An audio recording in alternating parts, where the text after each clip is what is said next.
अस्सलामुअलैकुम वरहमतुल्लाह। Welcome to Fakhar stamps fair. Continuous random variable को डिस्क्राइब करने के लिए हमारे पास एक फंक्शन होता है जिसको हम प्रोबेबिलिटी डेंसिटी फंक्शन कहते हैं। डिस्क्रीट रैंडम वेरिएबल में हमने देखा था कि इस फंक्शन को हम पीएमएफ कहते हैं, प्रोबेबिलिटी मैस फंक्शन। अब ये अब ये जो पीडीएफ है, ये एक्चुअली क्या बताते हैं आपको। पीडीएफ आपके पास इस तरह की कर्व होती है। यहाँ पर एक्स एक्सिस में आपके पास रैंडम वेरिएबल की डिफरेंट वैल्यूज होती हैं, एक रेंज होती है आपके पास। फॉर एग्जांपल अगर हम हाइट मेजर करें, हम अज्यूम कर लेते हैं कि 174 सेंटीमीटर, ये जो मैक्सिमम आपके पास एक पॉइंट आ रहा है। वाई एक्सिस में आपके पास यहाँ पर प्रोबेबिलिटी होती है, and we know that probability की मिनिमम वैल्यू क्या होती है, 0, और मैक्सिमम वैल्यू क्या होती है, 1 होती है। Probability can not be negative, so PDF कभी भी आपकी नेगेटिव नहीं होगी। मैक्सिमम वैल्यू 1 होती है, मिनिमम वैल्यू 0 होती है। और यहाँ पर आपके पास एक्स रैंडम वेरिएबल की जो वैल्यूज होती वो आपकी एक्स एक्सिस पर होंगी। हम देख रहे हैं इसमें नेगेटिव वैल्यूज भी हैं, तो नेगेटिव वैल्यूज भी रैंडम वेरिएबल की हो सकती हैं, बिकॉज फॉर एग्जाम्पल अगर आप स्टॉक मार्केट देखें, अगर आपको लॉस होता है ट्रेड में, तो आपकी कर्व डाउन जाती है, डेफिसिट जब भी होता है। तो इस वजह से नेगेटिव जो रैंडम वेरिएबल की वैल्यू है वो लॉस को डिपेक्ट करेगी या अपोजिट डायरेक्शन को रिफ्लेक्ट करेगी। आपके पास पीडीएफ में ये जो एरिया अंडर द कर्व आपको मिल रहा है, ये एरिया अंडर द कर्व, ये भी 1 के बराबर होगा। Minus infinity to plus infinity इस वजह से लिखा, ये जर्नल फार्मूला है। जब आपको लिमिट्स गिवन नहीं होती तो हम इसी तरह डिस्क्राइब करते हैं, लेकिन आपको एक प्रोबेबिलिटी डेंसिटी फंक्शन का एक टिपिकल फंक्शन गिवन होगा और आपको इंटरवल भी गिवन होगा, एक रेंज गिवन होगी। पीडीएफ सिंगल पॉइंट पर एग्जिस्ट नहीं करती, बिकॉज अगर आप सिंगल पॉइंट लें तो अपर लिमिट और लोअर लिमिट सेम हो जाएगी, तो आपका आंसर हमेशा क्या आएगा, 0 आएगा। तो एक एक सिंपल कांस्टेंट की जो पीडीएफ होती है, किसी एक पॉइंट पर अगर आप पीडीएफ डिटरमिन करना चाहें तो वो आपको हमेशा 0 मिलेगी। Yes, you can find PDF between a range, एक रेंज के दरमियान आप पीडीएफ फाइंड कर सकते हैं। तो अगर ये पीडीएफ कर्व हमें क्या बता रही है कि ये जो लेट्स सपोज 170 से लेकर 178 तक फॉर एग्जांपल जो पीपल हैं, उनकी उनकी प्रोबेबिलिटी ज़्यादा है। इसका मतलब क्या है कि जो इस हाइट के लोग हैं वो पॉपुलेशन में ज़्यादा पाए जाते हैं, उनके चांस ज़्यादा है अकर होने का। ये इस तरह हम इसको रीड करते हैं पीडीएफ कर्व को। अब हम इस पर एक प्रॉब्लम देखते हैं। एक्स एक रैंडम वेरिएबल है और इसकी पीडीएफ हमें गिवन है एफ ऑफ एक्स की फॉर्म में। हमने फाइंड क्या करना है, कांस्टेंट सी फाइंड करना है। तो सबसे पहला काम क्या करेंगे, हम इन इंटरवल को देखेंगे कि यहाँ पर क्या इंटरवल है। तो हमने पीछे देखा limit infinity minus infinity to plus infinity f of x equal to 1 होता है, क्योंकि पूरी कर्व का जब आप एरिया अंडर द कर्व लेते हैं तो वो ऑलवेज इक्वल टू 1, वो 100% होता है, जिसको हम 1 कहते हैं। तो हम क्या करेंगे, इस पार्ट में 0 से 2 तक लिमिट लगाएंगे और एफ ऑफ एक्स की वैल्यू लिख देंगे, which is c of x is equal to, और विद रिस्पेक्ट टू एक्स इसको इंटीग्रेट कर रहे हैं, इज इक्वल टू क्या आपके पास आ जाएगा, 1 इज इक्वल टू 1। तो यहाँ से हम सी की वैल्यू उसको सॉल्व करके निकाल लेते हैं। तो ये हमने इंटीग्रेट कर लिया और इसकी वैल्यू हमने फाइंड आउट कर ली, विच इज हाफ। सी की वैल्यू 1/2 आती है।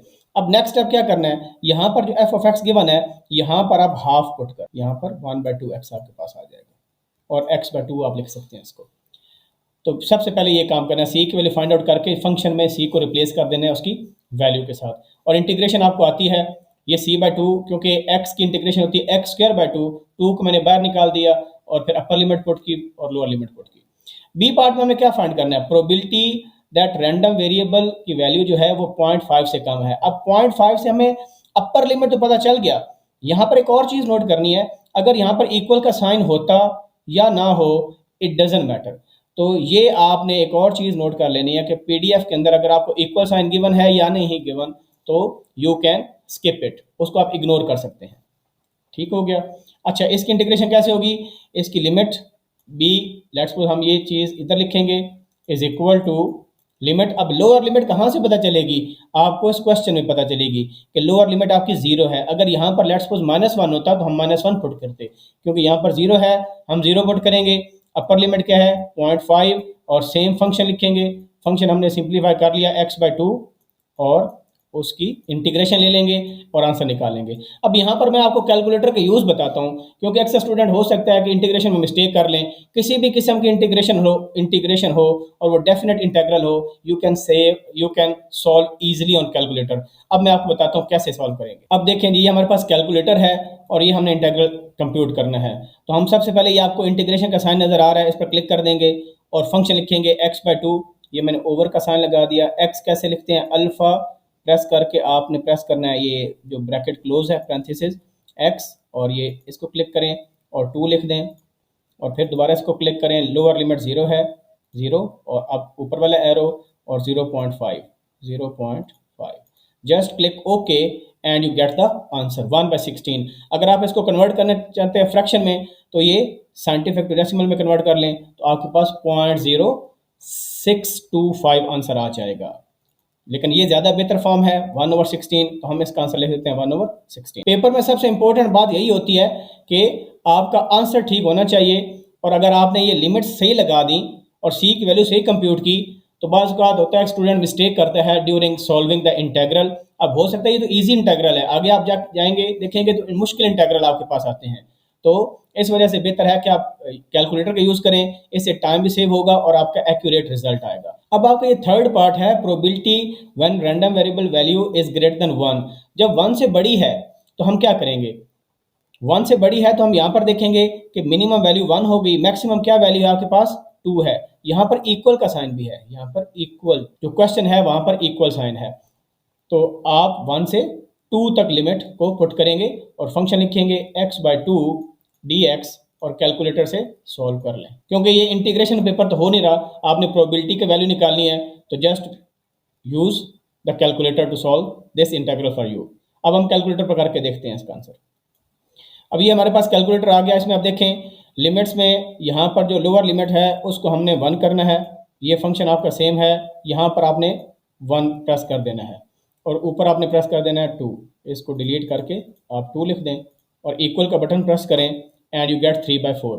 कितना सिंपल है, आपकी लाइफ ईजी हो गई। अब हम नेक्स्ट पार्ट करते हैं, डी पार्ट। इसमें आपके पास एक इंटरवल गिवन है, लोअर वैल्यू हाफ है और अपर वैल्यू 3/2 है, तो सेम इंटीग्रल कंप्यूट करेंगे और यहाँ पर जो 1 लिखा हुआ है वहाँ पर 1/2 लिख देंगे और इसकी जगह 3/2 लिख देंगे, बाकी rest the process is same. Calculator solve करते हैं हम, तो कैसे करेंगे सॉल्व कैलकुलेटर पर, फंक्शन हमारा सेम है, हमने यहाँ पर लिखना है 3/2, तो इसको डिलीट करते हैं, लिखते हैं 3 और फिर ये ओवर का फंक्शन लगाएंगे और 2 लिख देंगे, डाउन एरो और 1/2 ओवर का फंक्शन लगाएंगे और 2 लिख देंगे।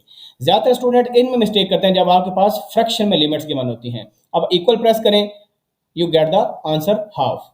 तो कितना सिंपल है इंटीग्रेशन आपकी। अब हम लास्ट पार्ट करते हैं, ई पार्ट, और ई पार्ट आपका क्या कह रहा है कि आपके पास प्रोबेबिलिटी एट x = 1। याद रखें कि इस तरह की अगर डिस्क्रीट रैंडम वेरिएबल हो तब प्रोबेबिलिटी हम फाइंड करते हैं, वो इंटरवल में फाइंड नहीं होती, वो डिस्क्रीट वैल्यू पर फाइंड होती है।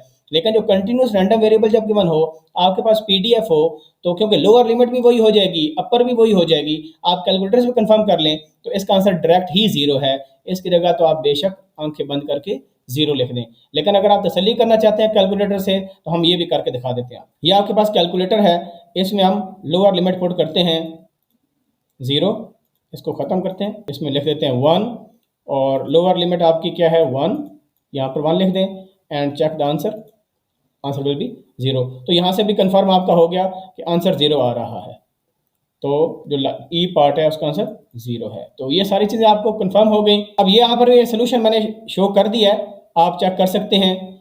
ये देखें क्लियर जो है पेपर पर मैंने सारे स्टेप्स मेंशन कर दिए हैं। 0 at any given value because upper and lower limits are equal, और हम पीडीएफ के अंदर किसी भी एक स्पेसिफिक कांस्टेंट वैल्यू पर प्रोबेबिलिटी फाइंड नहीं कर सकते बिकॉज वो कंटिन्यूस रैंडम वेरिएबल है और उसमें एक इंटरवल के अंदर जो है वो प्रोबेबिलिटी आती है।